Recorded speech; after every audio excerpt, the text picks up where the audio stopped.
Irridu riforma fil-liġijiet tad-divorzju u tal-vjolenza domestika. Aħna qegħdin fil-politika biex inservu u ntejbu l-kwalità tal-ħajja tan-nies. Qegħdin fil-politika biex naraw li l-liġijiet tagħna qed jilqu lan tagħhom li jservu biex intejbu l-ħajja tan-nies. Jien jinteressani il-ġid tal-Maltin u l-Awċin kollha. Jien jinteressani il-ġid tal-familji. Jien jinteressani il-ġid tal-miżżewġin. Jien jinteressani il-ġid tal-ġenituri. Jien jinteressani il-ġid ta' tfal. Jien jinteressani il-ġid ta' kull min bħalissa hija tibati. Kliem il-kap tal-Partit Nazzjonalista Grech meta l-ħadd filgħodu indirizz attività fid-dar ċentrali tal-Partit Nazzjonalista. Huwa qal li l-Oppożizzjoni qed tistenna li tibda d-diskussjoni dwar il-liġi tad-divorzju mill-aktar fiss fejn l-Oppożizzjoni qed tipproponi diversi emendi. Grech qal li l-akbar tħassib tan-nies bħalissa hija l-kwistjoni tal-COVID. Għalhekk huwa importanti li jkun hemm tama għall-futur bl-avvanzi li qed isiru fir-rigward tal-vaċċin. Iżda n-nies xorta jibqgħu kawti u jsegwu l-pariri tal-esperti mediċi. Il-kap tal-Partit Nazzjonalista jirringrazzja lil frontliners għal ħidma imprezzabbli tagħhom fl-waqt li appella lill Prim Ministru biex ma jirrepetix l-iżball illi jagħmel is-sajf li għadda fejn kien qal li rbaħna dan il-virus. Prim Ministru, kun matur u kun responsabbli.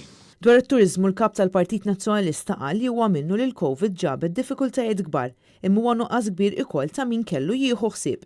Obbligu Prim Ministru u da qed ngħidulek bl-akbar serjetà biex mill-aktar fis possibbli tpoġġi fis-seħħ miżuri li jgħinu lil dan is-settur iqum fuq saqajh mill-aktar fis possibbli. Grech saqsa dwar x'qed iżomm lill-Gvern milli jħabbar kif se jqassam il-vouchers u milli jħabbar li se jestendi il-wage supplements għas-setturi l-aktar milquta sa Ġunju li ġej biex ikompli jnaqqas mill-inċertezza.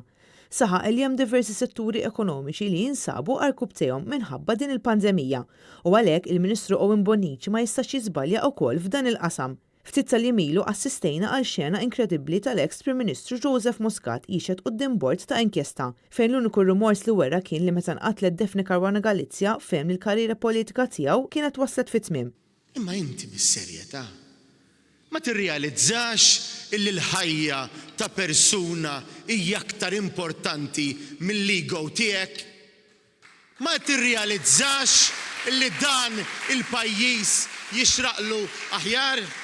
Dwar il-każ ta' Borġ, il-Prim Ministru baqa' siket, frisk bħal ħassa f'każ ieħor li jkompli jixed l-arroganza ta' dan il-Gvern li l-poter telgħu għal rasu.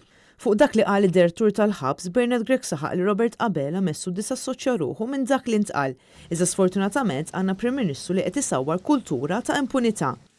Biskit tiegħek, Prim Ministru, qed tkompli ssawwar l-impunità li hemm barra kulħadd jista' jgħid li jrid u ħadd ma huwa responsabbli għal dak li jagħmel u għal dak li jgħid. Grech sellem il-memorja ta' Raymond Caruana li jitteba fl-istorja ta' pajjiżna li twassalna wkoll għal atmosfera ta' impunità. Il-kap tal-Partit Nazzjonalista qal quddiem dawn is-sitwazzjonijiet kollha huwa bżonjuż aktar minn qatt qabel li l-Partit Nazzjonalista jkompli jissaħħaħ sabiex ikun f'pożizzjoni li jippreżenta ruħu bħala gvern alternattiv. Saħaq li l-partit se jkompli jersaq lejn in-nies u jħejji politika li se twassal il-pajjiż biex jagħmel qabżiet kbar il-qudiem u joffri sens ta' tama u ta' wens.